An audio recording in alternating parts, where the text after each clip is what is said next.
আসসালামু আলাইকুম শিক্ষার্থী বন্ধুরা, চলো আজকে আমরা আলোচনা করতে যাচ্ছি সমাসের সবচেয়ে গুরুত্বপূর্ণ একটি অংশ, কর্মধারয় সমাস। তোমরা জানো কর্মধারয় সমাস চার ধরনের হয়। দেখো, কর্মধারয় সমাস চার ধরনের হয়। রূপক কর্মধারয়, খুবই চমৎকার এই পার্টটা। রূপক কর্মধারয়, উপমান কর্মধারয়, উপমিত কর্মধারয়, মধ্য পদলোপী কর্মধারয়। শিক্ষার্থী বন্ধুরা, চলো আমরা এই চারটি অংশ আজকে জেনে নিব খুবই সহজ উপায়ে। সমাস অনেকে বলে 6 মাস লাগে, দেখো তোমাদের 6 মাস লাগে কিনা। চলো, এখানে সবচেয়ে যে বিষয়টা তোমাদের খেয়াল রাখতে হবে সেটা হচ্ছে বুদ্ধির খেলা, সূত্রের খেলা। যে যত বেশি সূত্র এখানে আয়ত্ত করতে পারবে সহজেই সেটা সে পারবে।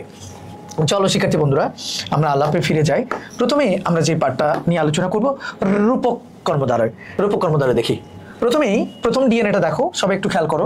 তুলনা থাকবে শিক্ষার্থী বন্ধুরা। তুলনাকে দুভাগে ভাগ করা যায়, একটা হচ্ছে উপমেয় আর একটা হচ্ছে উপমান। একটা বস্তুর সাথে আরেকটা বস্তুর তুলনা। যারা বুঝতে পারছো না তোমাদের জন্য ছোট্ট একটি উদাহরণ দিয়ে বুঝাই। মনে করো এটা হচ্ছে পাতিল, ঠিক আছে, আর এটা হচ্ছে মুখ, ঠিক আছে। আমি মুখটাকে পাতিলের সঙ্গে তুলনা করব, তাহলে কি হবে? পাতিল মুখ হোক, পাতিল মুখ, ভেরি গুড, পাতিল মুখ। একটু খেয়াল করে দেখি, মুখটা দেখতে পাতিলের মতো না পাতিলটা দেখতে মুখের মতো? তাহলে মুখটা দেখতে পাতিলের মতো।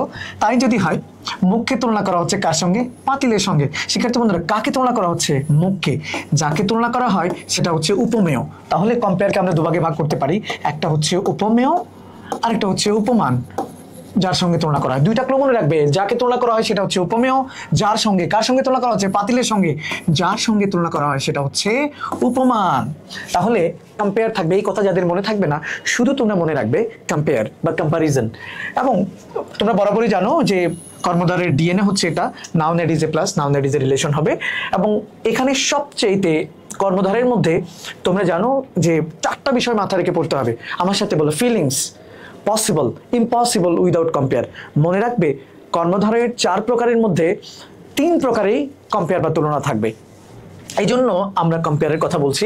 যেটা কম্পেয়ার থাকবে না সেটা মধ্যপদলোপী। পূর্বপদে ফিলিংস, কল্পনা, অনুভূতি, পৃথিবীতে যার অস্তিত্ব নেই, এরকম একটি শব্দ থাকবে। এবং তখন আমরা কনফার্ম হয়ে যেতে পারবো সেটা হচ্ছে রূপক। ব্যাস বাক্যের মাঝখানে আমরা রূপ বসিয়ে দিব। রূপ তেরা মস্তানা, চলো আমরা রূপ বসিয়ে দিব, কেমন? চলো আমরা এরপরে যাই। অনেকগুলো উদাহরণ আমরা রেখেছি। বলো, রূপক কর্মধারয় চেনার প্রথম উপায়টা কি? প্রথমেই আমরা দেখবো noun add is a relation হচ্ছে কিনা। সেকেন্ডলি আমরা দেখবো যে সেখানে তুলনা আছে কিনা। তাহলে আমরা কনফার্ম হতে পারবো 3 প্রকার কর্মধারের মধ্যে কোনো এক প্রকারের মধ্যে হচ্ছে, হয়তোবা সেটা রূপক, হয়তোবা সেটা উপমান, হয়তোবা সেটা উপমিত। এই জন্য আগে আমি তোমার 4টা শব্দ বলেছি। ফিলিংস, আগে ফিলিংস খুঁজবে। পূর্বপদে যখন একটা ফিলিংস পাবে, অর্থাৎ কল্পনা, অনুভূতি পাবে, সেটা 100% তখন রূপক হয়ে দাঁড়াবে। দেখো সবাই একটু খেয়াল করো, আমরা এগুলো বিশ্লেষণ করে দেখা যাক। একটু দেখো তো, যৌবন, যৌবন স্যার এটা তো নাউন, এটা গুণবাচক নাউন। সূর্য, সেটাও তো নাউন। স্যার আমার তো কর্মধারায় লাগছে, কারণ পূর্বপদে নাউন, পরপদে নাউন, লাগুক না কর্মধারয়। তাহলে যৌবনকে কার সঙ্গে তুলনা করা হচ্ছে? সূর্যের সঙ্গে। কম্পারিজন আছে কিনা? নাই। কাকে তুলনা করা হচ্ছে? যৌবনকে কার সঙ্গে? সূর্যের সঙ্গে। এটা উপমেয় আর এটা উপমান। যাই হোক, এই কথা যাদের মনে থাকে না, শুধু কম্পারিজনটা মনে রাখো। তুলনা আছে কিনা? নাই। আছে। যখনই তুলনা থাকবে 100% সেটা কর্মধারয় হবে। তাহলে কোন কর্মধারের মধ্যে পড়ছে সেটা দেখো। আগে প্রথমে ফিলিংস দিবে, ফিলিংস না পেলে পসিবল, পসিবল না পেলে ইম্পসিবল। সেভাবেই চিন্তা করতে হবে শিক্ষার্থী বন্ধুরা। দেখো এখানে দেখো, দিল, দিল মানে মন, দিস ইজ নাউন। দরিয়া মানি হচ্ছে তোমরা জানো সমুদ্র, তাহলে এটাও নাউন। নাউন নাউন রিলেশন হয়েছে। মনকে সমুদ্রের সঙ্গে তুলনা করা হচ্ছে, জীবনকে নদীর সঙ্গে তুলনা করা হচ্ছে, জীবন নাউন, নদীও নাউন। জীবনকে বৃক্ষের সঙ্গে তুলনা করা হচ্ছে, নাউন নাউন রিলেশন হয়েছে। বিষাদ মানে কষ্ট, যন্ত্রণা, অবস্থা, ধরো এটা ক্রিয়াবাচক নাউন, এটাও নাউন। সিন্ধু সমুদ্র, সুখানল, এটাও নাউন। অনল মানে আগুন। তাহলে দেখো আমরা এই বিশ্লেষণগুলো একটু দেখাই। তাহলে কম্পেয়ার আছে, নাউন অ্যাডজেক্টিভ, নাউন নাউন অথবা নাউন অ্যাডজেক্টিভ রিলেশন হয়েছে, কিন্তু এটা কিভাবে রূপক হবে? আগে দেখো ফিলিংস দাও। যৌবন কি দেখা যায়? আমার যৌবন কি তোমরা দেখছো? যৌবন দেখা যায় না, এটা অনুভব করা যায়। যখনই আমরা পূর্বপদে ফিলিংস পাবো 100% সেটা হচ্ছে রূপক। 100% সেটা হচ্ছে কি? রূপক। তাহলে মন কি দেখা যায়? জীবন কি দেখা যায়? জীবন কি দেখা যায়? কষ্ট কি দেখা যায়? অনুভব করা যায়। সুখ কি দেখা যায়? রাগ কি দেখা যায়? অনুভব করা যায়। মন কি দেখা যায়? মন কি দেখা যায়? পূর্বপদে যখন ফিলিংস থাকবে সেটা 100% রূপক হবে। শিক্ষার্থী বন্ধুরা, তাহলে করে ফেলো। ব্যাস বাক্যের মাঝখানে কি হবে? যৌবন, রূপ, সূর্য। যৌবন, রূপ কি হবে? সূর্য। পরেরটা পারবে? ইয়েস, দিল রূপ কি হবে? দরিয়া। দিল রূপ দরিয়া। এরপরে দেখো, এরপরে জীবন, জীবন রূপ নদী, জীবন রূপ, জীবন রূপ বৃক্ষ, বিষাদ রূপ সিন্ধু।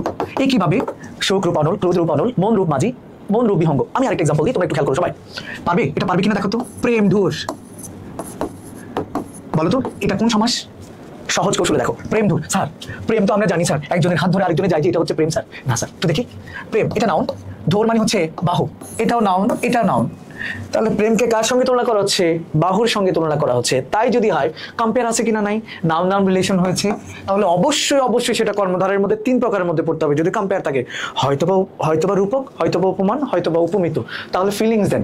ফিলিংস মানে হচ্ছে কল্পনা অনুভূতি পূর্বপদে যদি পান তাহলে সেটা 100% রূপক, যদি না পান তাহলে উপমান হবে। প্রেম কি দেখা যায়? প্রেম দেখছেন? স্যার আমরা দেখছি স্যার, হাতে হাত ধরে যাই যে ওটা প্রেম স্যার। না, আরে বেটা, প্রেম হচ্ছে মনের বিষয়, এটা দেখা যায় না, এটা ফিলিংস। তাহলে পূর্বপদে যদি ফিলিংস থাকে 100% আমরা বলতে পারবো সেটা হচ্ছে রূপক। শিক্ষার্থী বন্ধুরা, আমরা রূপক কর্মধারয় শিখে ফেললাম অতি সহজে।